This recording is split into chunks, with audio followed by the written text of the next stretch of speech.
अस्सलाम वालेकुम। कैसे हैं आप सब?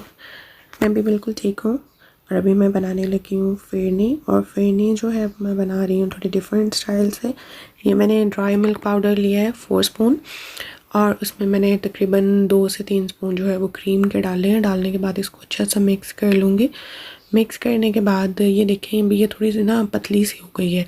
अगर आपको लगे कि ऐसी है तो आप इसमें थोड़ा सा जो है वो और ड्राई मिल्क डाल सकते हैं।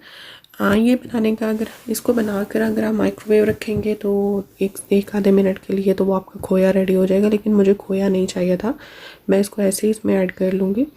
इसको अच्छे से मिक्स कर लूँगी। मिक्स करने के बाद एक साइड पे मैंने अपना जो दूध है उसको गर्म करने के लिए रखा हुआ है। और चावल जो है वो भी मेरे ना डिज़ोल्व करके मैंने चावल का आटा यूज़ कर रही हूँ। अगर आप लोगों के पास चावल का आटा नहीं है तो आप चावलों को भिगो दें 3-4 घंटे के लिए, और उसके बाद आप उसको पीस के तो भी आप अपनी फिरने में यूज़ कर सकते हैं। मेरे पास आटा था और मुझे आज एक छोटी सी इफ्तार थी घर में, तो मुझे था कि मैं उसके लिए बना रही हूँ, तो जो भी चीज़ बनाऊँ फिर तक के ईज़ी हो और क्विक हो। और वो अभी जब मैं बना रही थी तो उस टाइम तक बिल्कुल आइडिया नहीं था कि ईद हो जाएगी या नहीं होगी, क्योंकि ये 29 रोज़ा है। और इसमें जो था बस मुझे ये था कि अगर ईद हो गई तो ऐसा काम हो जाए जो झटपट सब कुछ रेडी हो जाए, क्योंकि बहुत सारे काम करने होते हैं ईद पे। मेरी बेटी मेरे पीछे पड़ी हुई थी कि उसने मेहंदी लगवानी है और कपड़े भी रेडी करने थे और बहुत इस तरह की प्रिपरेशंस थी। तो अब मुझे हम लोग ये मैं दोपहर में बनाने लग पड़ी थी, क्योंकि मीठा जो है वो तो ऑल द टाइम जो है वो अगर आप अर्ली बना दो उसको फ्रिज में रखो तभी ठंडा होता है।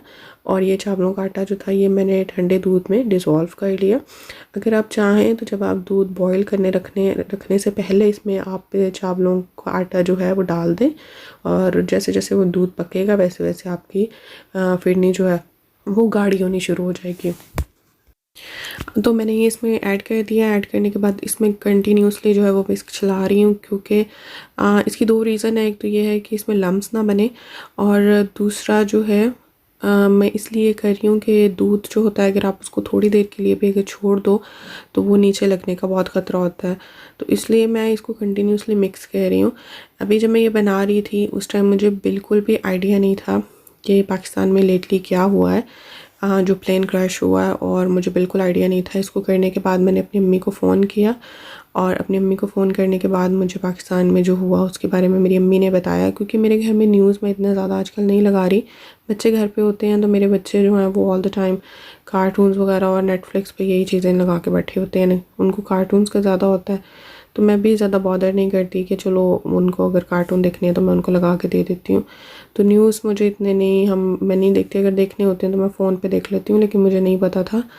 और फिर जब मेरी अम्मी ने मुझे बताया फिर मैंने प्रॉपर सारे न्यूज़ देखे, और मुझे बहुत अफसोस हुआ कि जो कुछ हुआ है कुछ लोगों की छोटी सी जो गफलत थी उसकी वजह से अगर हम लोग ये बात करें कि पीआईए जो है, बहुत सारे लोग जो हैं वो अब यही कहते हैं कि पीआईए एक अच्छी एयरलाइन नहीं है, लेकिन अगर हम देखा जाए तो पीआईए जो है हम उसको ब्लेम नहीं कर रहे हैं। हम पीआईए के पीछे जो बैठे हुए हैं हम उनको ब्लेम कर रहे हैं, क्योंकि वो लोग जो हैं वो अपना काम सही से नहीं कर रहे हैं।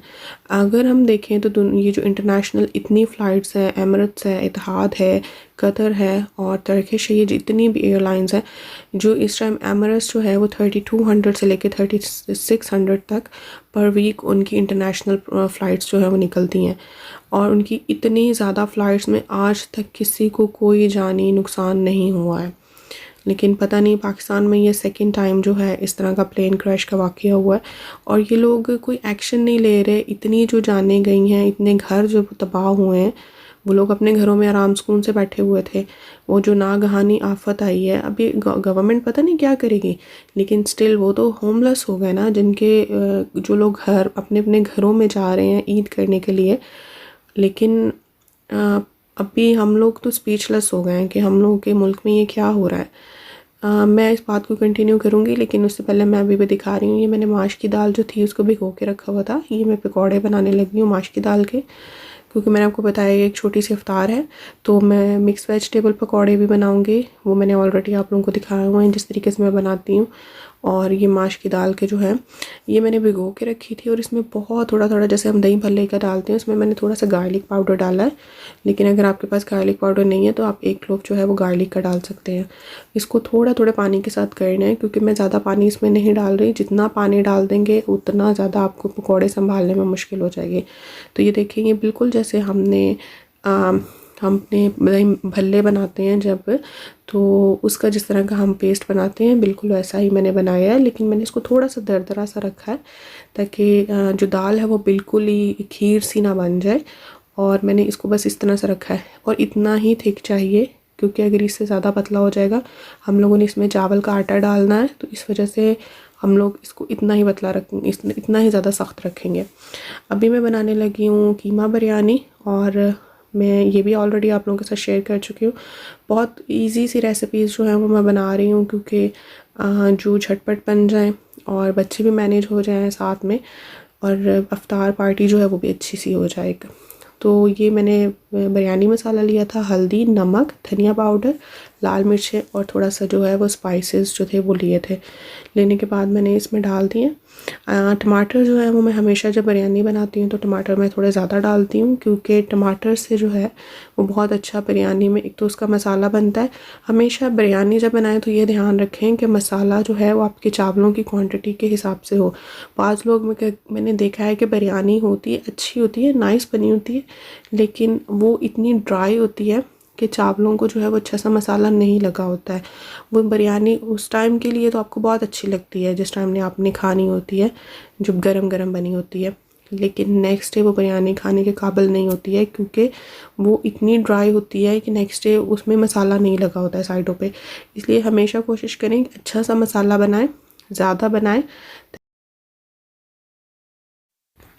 और अभी मैं जो है वो ऑरेंज जूस निकाल रही हूँ। आजकल बड़े अच्छे से जो है वो ऑरेंज आए हुए हैं, तो मैंने सोचा कि चलो एक दिन जो है वो ऑरेंज जूस निकाल के भी पिया जाए।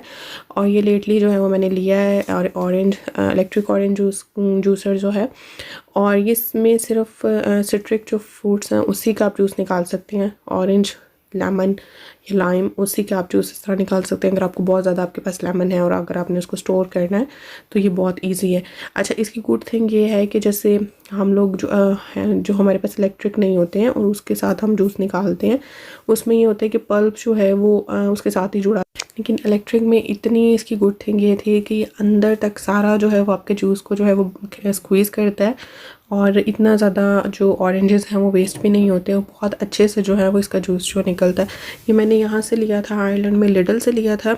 हम लोग के यहाँ पे लिडल में बहुत अच्छे से इस तरह की जो इलेक्ट्रिक जो ऑफ़र्स होती हैं वो मिल जाती हैं।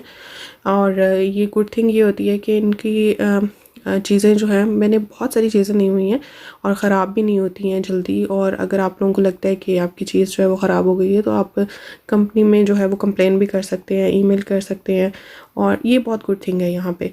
तो ये मैंने वहाँ से लिया था और मुझे बहुत अच्छी प्राइस पे मिल गया था। और मैंने इसको मैंने तकरीबन स्टार्टिंग रोज़े में लिया था, और मैं इसको यूज़ नहीं कर सकी क्योंकि दिमाग में ही नहीं रहा कि मैं ऑरेंज जूस भी बना के इसका इस तरह पी सकती हूँ। लेकिन फिर मुझे कल मेरे पास काफ़ी ज़्यादा ऑरेंज पड़े हुए थे, कोई खा भी नहीं रहा था ऑरेंज, तो मैंने सोचा कि थोड़ा सा ऑरेंज जूस बना लेते हैं। और अभी जो है ये मैंने चिकन को जो है वो मसाला लगा के ओवरनाइट रखा हुआ था, और ये मैं थोड़ा सा चिकन रोस्ट करूँगी। और कीमा जो है वो मेरा पक चुका है, और जब मैं इसकी बस बुनाई पे ये आया हुआ था। और बाकी जो बिरयानी का प्रोसेस है वो आप लोगों ने मेरा बहुत दफ़ा देखा हुआ है। काम इतने ज़्यादा थे और मुझे जो था ये था कि बस मैं इसको जल्दी जल्दी निपटा लूँ, इसलिए फ़्यू छोटी छोटी जो है वो मैंने क्लिपिंग्स इकट्ठी की थी आपके लिए। और ये वही माश की दाल के जो पकौड़े बना रही थी, इसमें मैंने पोटैटोज़ डाले हैं लंबे लंबे काट के, थोड़े से जो है वो थिक से रखे हैं, ज़्यादा पतले नहीं किए हैं।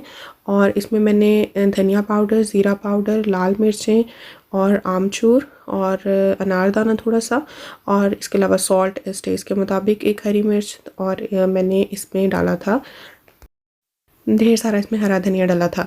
और ये चावल का आटा बाइंडिंग के लिए डाला है, ये आप अपने हिसाब से डाल लें जितने आपने बनाने हैं। और ये अच्छा सा बाइंड कर लिया था। अगर आपके पास चावल का आटा नहीं है तो आप कॉर्नफ्लावर भी यूज़ कर सकते हैं। इतने मज़े के बने थे, ऊपर से ये कड़क से क्रिस्पी से बनते हैं, अंदर से बिल्कुल ऐसे सॉफ्ट होते हैं। मेरे गेस्ट को तो पता भी नहीं चला कि ये दाल के पकौड़े हैं, कुछ लोग तो ये कह के चले गए कि ये चिकन के पकौड़े हैं। तो बस ये मेरी जो रेसिपी थी, ऑल जो भी प्रिपरेशन थी, ये रेडी हो गई थी। बिरयानी बनाई थी, चिकन रोस्ट बनाया था, इसके अलावा पकौड़े, मिक्स वेजिटेबल के पकौड़े बनाए थे, और मैंने फिरनी बनाई थी, दही भल्ले बनाए थे, और 2 टाइप के मेरे पकौड़े थे। छोटी सी टेबल बनाई थी लेकिन अच्छा मज़ेदार खानों के साथ बनाई थी, और फ्रूट चाट बनाई थी। इसके अलावा ड्रिंक्स वगैरह थी। तो बस ये, और ये देखें कि मैं ये माश की दाल के जो पकौड़े थे ये बहुत मज़े के बने थे। आप लोग ज़रूर प्लीज़ ट्राई कीजिएगा। और ये मेरी छोटी सी जो है ईद की तैयारी है। ये मेरे बेटे का शलवार कमीज़ जो उसने पहनना है, ये बेटी के लिए लहंगा है। मेरी बेटी ने लहंगा पहनना है। मैं इसके लिए सॉरी हूँ क्योंकि मैं अपने आयरन रूम में खड़ी हूँ और मैं आप लोगों के लिए वीडियो क्लिपिंग बना रही थी। पहले मैंने सोचा था कि मुझे इतना इस चीज़ का नहीं है कि कपड़े शेयर करूँ ईद के, लेकिन फिर मैंने सोचा कि ईद है और आप लोग मेरी फैमिली बन चुके हैं, हम सब लोग इतने अच्छे अच्छे कमेंट्स करते हैं, तो मुझे शेयर करना चाहिए कि मैं अपने बच्चों को क्या पहना रही हूँ ईद वाले दिन और कैसे तैयारी कर रही हूँ। तो बस फिर मैंने सोचा कि मैं आप लोगों के साथ भी अपनी छोटी सी जो तैयारी है वो शेयर करूँ। ज़्यादा इस दफ़ा कुछ नहीं कर सकी क्योंकि बाहर नहीं निकल सकी, कुछ ज़्यादा ले नहीं सकी, तो बस ऑनलाइन जो मंगवाया, ऑनलाइन जो 1-2 चीज़ें जो मंगवाई वो ही बस यूज़ की हैं।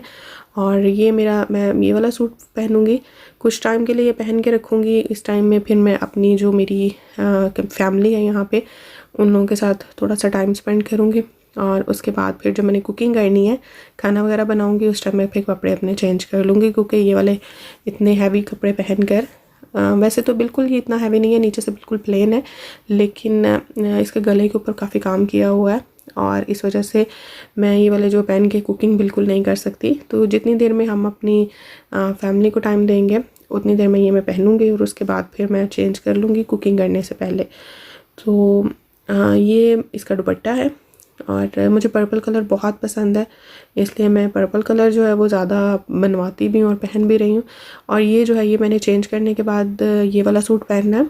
ये लाइट सा पिंकिश सा कलर का सूट है, ये इसका दुपट्टा है। और ये वाला सूट जो है ये मुझे गिफ्ट में मिला था, और ये वाला जो है मैंने सोचा कि मैं चेंज करने के बाद ये वाला सूट पहन लूँगी।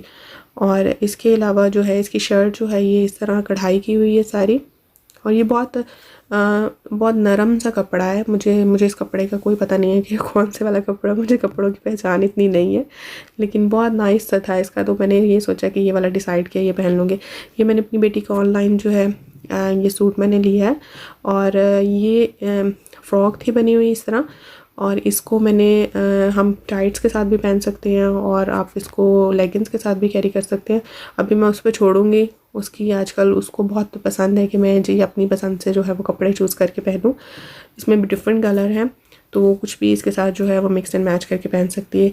लहंगे के साथ ही उसकी बैंगल्स हैं, इसके अलावा उसके पास चूड़ियाँ भी थी, लेकिन नमाज़ पढ़ने के बाद, रोज़ा रखने के बाद, 30वां रोज़ा रखने के बाद मैं ये थोड़ी बहुत क्लिपिंग्स आप लोगों के लिए बना रही हूँ, तो इसलिए मैंने ज़्यादा आवाज़ें नहीं की क्योंकि बच्चे सो रहे थे और अगर मैं ज़्यादा चीज़ें निकालती तो उन्होंने उठ जाना था, तो इसलिए थोड़ी बहुत आप लोगों को दिखा रही हूँ कि आप लोग को भी आइडिया हो जाए। और ये मेरे बेटे का शूज़ था, वो उसने अभी 2 साल का नहीं हुआ है, लेकिन क्योंकि मैं थोड़ी सी पैर में स्पेस के हिसाब से मैं फिर शूज़ लेती हूँ। और ये मेरी बेटी का शूज़ है, ये उसने अपनी पसंद से लिए हैं और ये मैंने ऑनलाइन मंगवाए थे, और उसको बटरफ्लाइज बहुत पसंद थी, तो उसने मुझे कहा था, क्योंकि उसके लहंगे में गोल्ड था, तो उसने मुझे कहा था कि मैंने उसको शो किया था कि तुम पिंक ले लो, लेकिन उसने कहा नहीं कि मैंने गोल्ड ही शूज़ लेने हैं। और एक लिहाज से उसने बड़ा अच्छा डिसीजन लिया क्योंकि ये नेक्स्ट जो उसका सूट है ये गोल्ड में ही है, ब्लू और गोल्ड में, और ये ईद के सेकेंड डे उसने पहनना है। तो अभी देखती हैं कि मैं सोचती हूँ कि अभी ईद के सेकंड डे ये उसको पहनाती हूँ, थर्ड डे पहनाती हूँ, क्योंकि थर्ड डे हम लोगों ने किसी को विज़िट करने के लिए जाना है, तो इसलिए शायद मैं ईद के थर्ड डे इसको ये पहना दूँ। और ये इसकी नीचे इसका फ्रॉक बना हुआ है और ये इसके बहुत प्यारे से जो है वो स्टोन्स लगे हुए हैं ट्राउज़र पे, और ये उसका जो है एक ये सूट है। तो बस यही थी सारी तैयारी। उम्मीद है आपको सबको बहुत ईद मुबारक, और इंशाल्लाह ईद के बाद वीडियो बनाएंगे और आप सब बातचीत होगी। अल्लाह हाफ़िज़।